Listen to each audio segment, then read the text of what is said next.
I-Select Africa TV update sawubona mbukeli, ngiyakubingelela futhi ngiyakwamukela. Igama lami nginguSinenhlahla.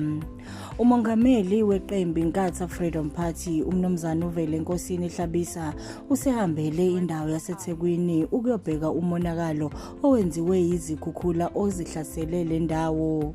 uMnumzane uHlabisa uphinde wanikela ngemali engango 250,000 kwinhlangano engenzizuzo iGift of the Givers ukuthi isize labo abathintekile. Kanti-ke mbukeli, uma siqhubekela phambili sibhekela udaba oluthi uMongameli wezwe uMnumzane Ramaphosa uthi unethemba lokuthi kufaka izwe ngaphansi kwesimo esenhlekelele kazwelonke kuzosiza ukuletha usizo ngokushesha kulabo abathintekile emva kwezikhukhula.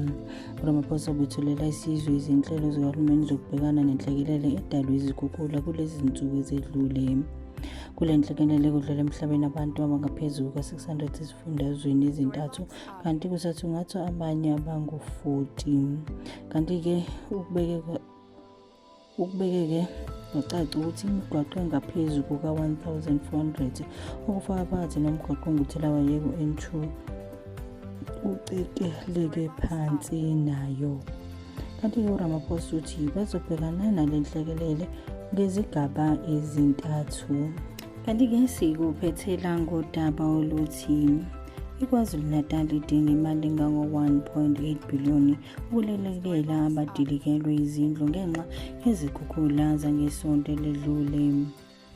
Lezi ndaba zidalule uNgqongqoshe wezokuhlaliswa kwabantu nemisebenzi kahulumeni KwaZulu Natal uMnumzane Jomo Sibiya. uSibiya uthe bayabonga kakhulu ngo-1 billion uzofakwa uhulumeni kazwelonke ukulekelela iKwaZulu Natal ukuthi ibhekane nesimo sezikhukhula, kodwa ufisa ukuthi uhulumeni athathe lesi simo njengenhlekelele yezwe ukuze ukwazi ukufaka imali eningi. Uthi 1 billion uzobhekelela zonke izinhlelo zokulelekela iKwaZulu Natal ngezikhukhula. Uthi bafisa uhulumeni angazithathi lezi zikhukhula njengenhlekelele esifundazwe kodwa azibeke esigabeni senhlekelele yezwe ngoba lokhu kuzomenza akhiphe imali eningi.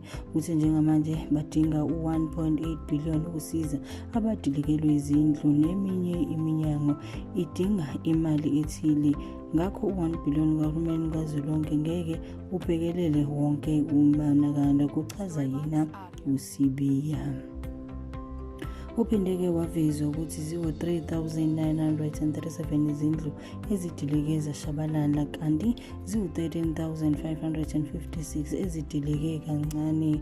Kanti-ke kwamanje uthe bazokwakha izindlu zokuhlala zesikhashana bazoqinisekisa ukuthi zisendaweni efanele ukuhlala abantu.